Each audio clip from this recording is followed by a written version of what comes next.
बिस्मिल्लाहिर्रहमानिर्रहीम, अस्सलाम वालेकुम जी। मैं नजमुल हसन बाजवा हूं। नाज़रीन कराम, आज 15 जनवरी है और आज अभी तक की पिछले 2-3 साल की सियासत की सबसे बड़ी खबर सुनने को मिल रही है।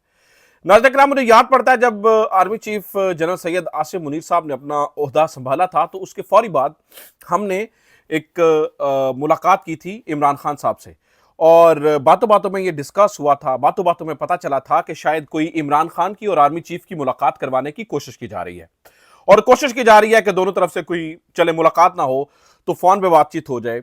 और ये दस्तखत जब हो रहे थे और उन चीजों को डिस्कस किया जा रहा था और ये एक वहम था कि शायद इमरान खान साहब रुकावट ना बन जाए इस पूरे मामले के अंदर, यानी कि नई आर्मी चीफ की तैनाती के अंदर, क्योंकि तब एक प्रॉब्लम थी, आपको याद है पिंडी वाला जो है मार्च भी इमरान खान ने उसका ऐलान किया था, वो बहुत बड़ा जलसा था।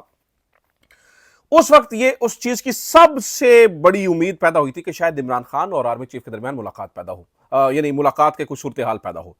लेकिन नाज़रीन तब मुझे याद पड़ता है कि खबर यह सामने आई थी कि आर्मी चीफ ने सख्ती से मना किया था। उन्होंने कहा था कि मेरी आईनी पोजीशन मुझे इस बात की इजाजत नहीं देती है कि मैं एक पार्टी के सरबराह से मिलूं जबकि वो इक्तदार में नहीं है।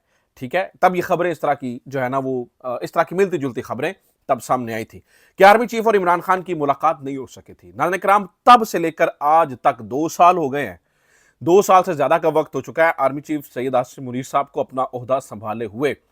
आज उस तरह की एक बहुत बड़ी खबर सामने आई और पता चला है कि आर्मी चीफ और जो बैरिस्टर गोहर हैं, चेयरमैन पीटीआई, उनके दरमियान एक तवील, लंबी और शेर हासिल मुलाकात हुई है।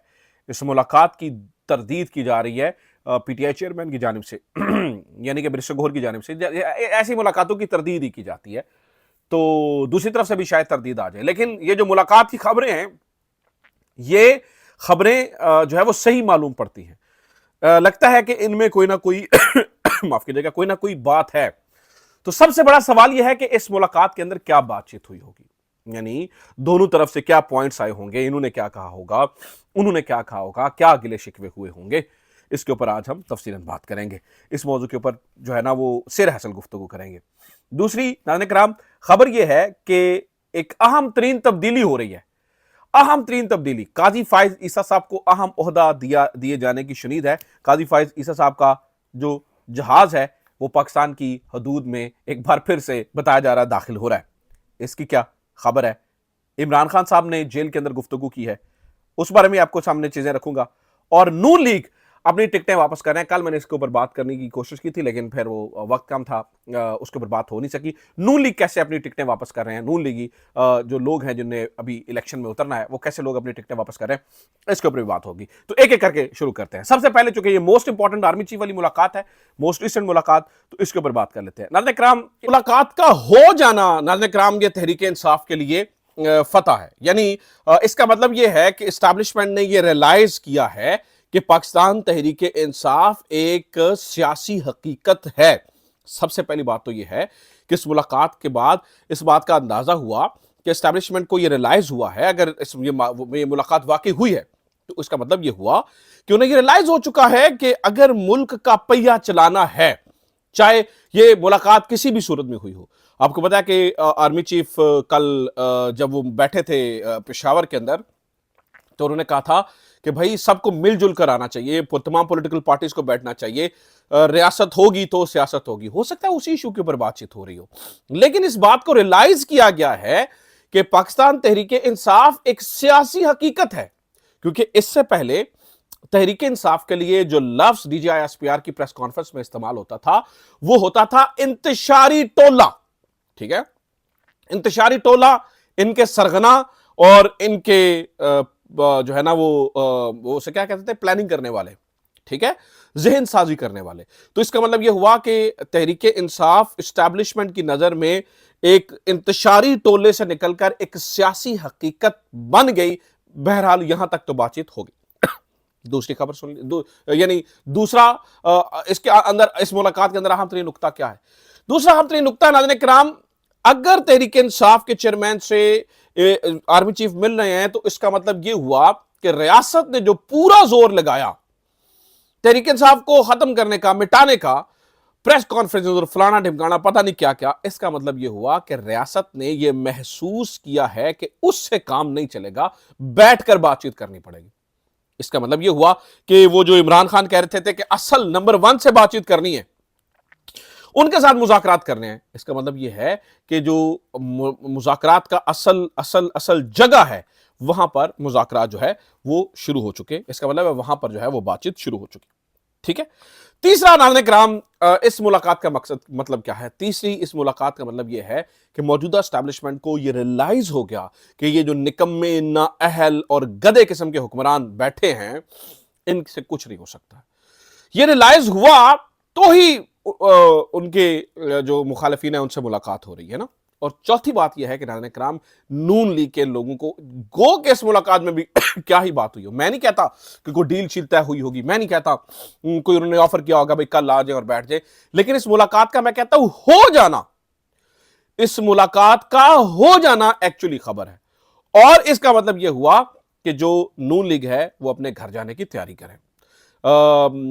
आपको याद होगा कि इसी तरह की मुलाकातों की खबरें जब इमरान खान का जो इख्तिदार का टाइम था तब होती थी, तो उस तरह की मुलाकातों की खबरें कहर बन के नाज़िल होती थी गवर्नमेंट के लिए। इस वक्त गवर्नमेंट के लोग इंतहाई डरे हुए होंगे, परेशान होंगे, और मैं आपको बताऊं तो ये सरकारी रिहाइशगाहों को छोड़ने का सोच रहे होंगे।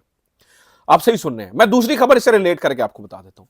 दूसरी खबर नाज़रीन किराम ये है, पता चला है कि अगले इलेक्शंस को, और मैं ये इस मुलाकात के पहले की खबर आपको बता रहा हूं, पता ये चला है, हमाद अजहर साहब ने इस बारे में ट्वीट भी किया। उन्होंने कहा कि जो पाकिस्तान मुस्लिम लीग नून के लोग हैं वो आपस में बैठकर सलाह मशवरे कर रहे हैं कि अगला इलेक्शन इस तरह का जुर्लू नहीं फिरना है जिस तरह का जुर्लू इस दफा फिरा गया है।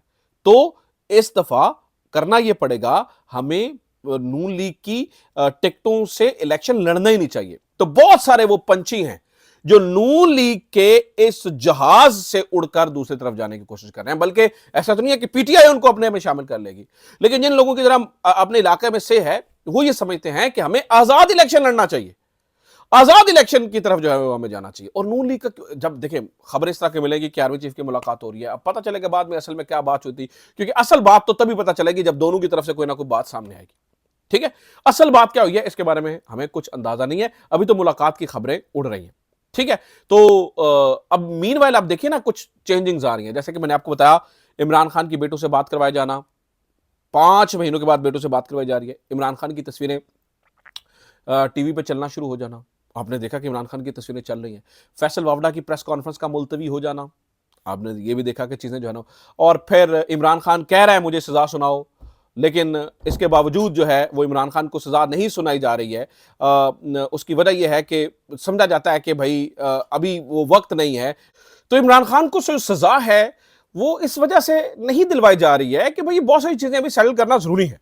इमरान खान तो कहता है कि मुझे सजा दो, क्योंकि उसे किसी चीज की फिक्र नहीं है। नाज़रीन, वो तो फंदे की तरफ इशारा करके कहता है, रिपोर्टेडली फांसी घाट की तरफ इशारा करके कहता है कि इससे ऊपर क्या हो सकता है, अपने बादशाह को कहो कि मुझे इससे भी डर नहीं लगता है। और जो यहां पे जाता है, यानी कि फांसी घाट पे जाता है, वो भी अल्लाह किसी किसी को लेकर जाता है। यानी फांसी घाट पे जाने पर भी जो इमरान खान है वो इसको अपने लिए बायस फख्र समझ रहा है, और वो ये समझता है कि अगर मैं फांसी घाट की तरफ गया तो मेरे लिए ये बायस बरकत होगा। तो लिहाजा नाज़रीन, ये जो मुलाकातें हो रही हैं, शायद ये समझ आ चुका है कि भाई इस बंदे से बातचीत से डील हो सकता है, इससे बातचीत करके इससे और कितना ही हम कर सकते हैं। अब ये या तो ये है कि इसकी जान ले ली जाए, तो वो तो नहीं हो सकता ऑब्वियसली, ऐसे हालात के अंदर ऐसा तो मुमकिन नजर नहीं आता है। तो फिर बातचीत ही वाहिद रास्ता जो है वो बचता है। लिहाजा ये जो मुलाकात की खबरें आ रही हैं उसके पीछे ये वजह हो सकती है। अच्छा नाज़रीन किराम, मैं आपको ये बता दूं कि ये ऐसा नहीं है कि को पहली मुलाकात है पीटीआई से। देखिए, एस्टैब्लिशमेंट के साथ पीटीआई की पहले भी मुलाकातें रही हैं, लेकिन वो पसे पर्दा या छोटे लेवल पे रही हैं। बुशरा बीबी से जो मुलाकात होती रही है, वो उनकी मुलाकात की खबरें चीफ से नहीं आती रही हैं। ठीक है, अहम तरीन जिम्मेदारों से आती रही हैं, लेकिन चीफ से मुलाकात की खबरें नहीं आती रही हैं। चीफ से मुलाकात की खबर नाज़रीन किराम असर रखती है। तो इसी तरह से जो चीफ की मुलाकात की खबर, इनफैक्ट वो किसी भी पीटीआई के बंदे से हो, अली अमीन गंडापुर से या सदर आरिफ अलवी से, वो किसी और कैपेसिटी में मुलाकातें होती रही हैं, वो रियासती जिम्मेदारियों के हवाले से होती रही है। ये रियासती जिम्मेदारी नहीं है बल्कि पार्टी के अमूर या इस तरह की चीजें। तो बहरहाल this is something very very very very very important is happening, जो कि बहुत ही अहम तरीन है। दूसरी जानिब नाज़रीन किराम, काजी फाइज ईसा के बारे में खबर आ रही है। काजी फाइज ईसा साहब को चीफ इलेक्शन कमिश्नर बनाए जाने का इरादा है। एक बार फिर से उनका नाम जो है वो आना शुरू हो चुका है। गो के जो वज़ीर कानून हैं, वो ये बता रहे हैं कि वो मेरा नहीं ख़्याल अपना वो ओहदा ये करेंगे और उनका नाम कंसिडरेशन में नहीं है। लेकिन वज़ीर कानून नहीं, सॉरी, मैं राना सनाउल्लाह की बात कर रहा हूँ। राना सनाउल्लाह साहब की क्या ही औकात है? वो बज़ाते खुद कहते हैं कि भई इन्हें चाहिए हमारी बिसात देखकर, हमारी औकात देखकर, हमारे मामलात को देखकर हमसे मुतालबा करें। यानी वो बज़ाते खुद मान रहे हैं कि हमारी औकात ही कोई नहीं है, हमारी बिसात ही कोई नहीं है, हमारी सही ही कोई नहीं है, हमारी है ही कोई नहीं बात। तो इनसे क्या ही बात की जा सकती है? तो कादी फ़ाइज़ ईसा का नाम नाज़रीन किराम दोबारा से पॉप अप होना शुरू हो चुका है। तोशाखाना 2 केस के अंदर बताया जाता है कि नाज़रीन किराम इस्लामाबाद हाई कोर्ट के अंदर कल वो लग गया है। वहाँ पर भी चीज़ें होंगी और ये सारी चीज़ें जो है ना वो इकट्ठे हो जाना, आप देखिए कि मैं बार-बार बता रहा हूँ कि कोई ना कोई वजह है, बेटों से बात, तस्वीर चलना, केसेस लगना, ये वो, कुछ ना कुछ तो चल रहा है जिसकी पर्दादारी है। तो जो जिस चीज़ की पर्दादारी है, नाज़रीन किराम, वही खबर है। वो कहते हैं कि हर बात की तह में एक बात होती है और वही असल बात होती है, और इस वक्त की असल बात यह है कि इमरान खान की दलेरी ने उसे इतना बड़ा लीडर बना दिया है कि इमरान खान की दलेरी हर चीज़ के ऊपर छा गई है। बाकी सारी चीज़ें जो है वो नीचे चली गई हैं। सबसे ऊपर इमरान खान नज़र आता है। किसी और सियासी शख्सियत के अंदर इतनी जुर्रत, इतनी ताकत, इतनी सही नहीं है कि वो उस लेवल पर आकर मुकाबला कर सके। तो ये अब तक की खबरें, उम्मीद करता हूँ ये वीडियो आपके लिए इन्फॉर्मेटिव रही होगी। अपना ख्याल रखिए। खुदा हाफ़िज़। पाकिस्तान ज़िंदाबाद।